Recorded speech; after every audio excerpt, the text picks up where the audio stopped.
Hey, what's up guys? This is Anthony from Anthony's Customs, and for this review, we are looking at the anime heroes Digimon, OMEGAMON, which, I don't know, is this a popular one? Do you guys like the fusion? I don't know what it's actually called. Do they fuse? Do they just combine? I don't know.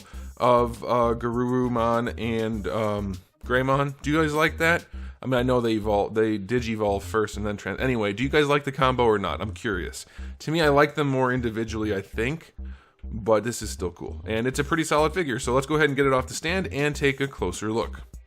This guy stands, not counting the horn, we're just going to go to the top of the head, about 6 1/8 inches, and that's going to be roughly 15.5 centimeters, just a touch more than that. And here he is up against Darwin. They're almost the same. I would say they're about the same. He's about 1 Darwin tall.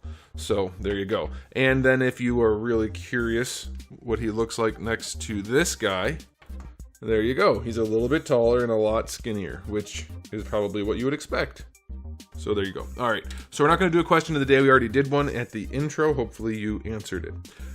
It looks pretty good. Honestly, it's a bunch of molded plastic again, but they did a good job getting the plastic pretty close to where it needed to be. So there's not a whole lot of paint on the figure, but what's there is pretty clean. If you look at the chest, the blue line work, it's not perfect, but it's definitely good enough. The face looks pretty good.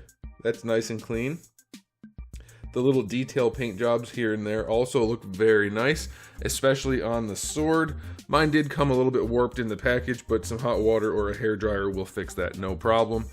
There's a little bit of paintwork here and there again, but it's not a ton. I think it's enough. I think it looks good enough. Again, at the $20 price point, it's an all-new sculpt, and there's a whole lot of color going on here, so I'm perfectly satisfied. The cape is nice and white, so that's good, and then on the inside, it is nice and red. They did a good job with it. There's nothing that stands out as like too bad. In fact, he's got probably at least as much paint job on him as Darwin. Darwin was $26, and everything on him is a reused part except for the head and hands, maybe the belt. And his paint job is trash compared to this guy. So I think for 20 bucks, these figures are just really firing on all cylinders, and it's reasonably accurate. I think it looks great. So aesthetically speaking, I'm going to go 9.5 out of 10. Yes, more paint would look better, but for this price point, I'm perfectly okay with just the molded plastics. There's no issue there at all. Now, as far as accessories go, there are none, so that definitely does pull it back, but I think you have to be reasonable considering the price point again. So, yeah, 0 out of 10, but for me, it's okay. I don't think you need much for this guy anyway. For articulation, I don't really know. We're going to have to find out together. Let's see. The head appears to be on a single ball peg, and it's going to be enough to get his little noggin to move around inside there. It's all right. Shoulders are on a ball peg that let the whole arm move around, so that's cool.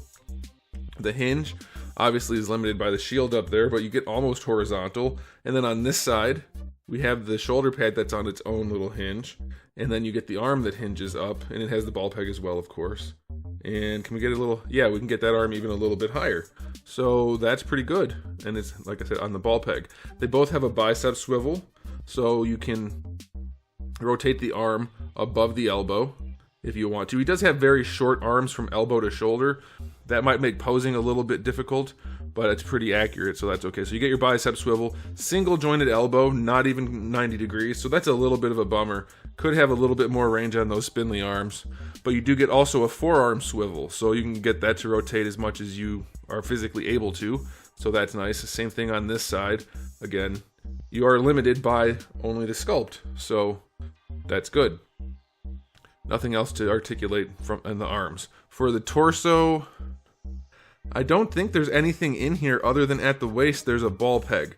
I can't get anything to move in here. So it seems to me, yeah, that it's just the ball peg down here, which definitely, like, there should definitely be a ball peg up here, for sure. But it's not there. It's just the one at the waist, and it's mostly just going to be a swivel, so that kind of blows. For the hips, we have the hinged ball pegs. I don't think it was necessary, but they're not floppy, so I guess it's okay. I never want those personally, but you can get the leg better than horizontal without the hinge. Going out to the side obviously is limited. With the hinge, you can go out to the side more, so in this case it's pretty effective.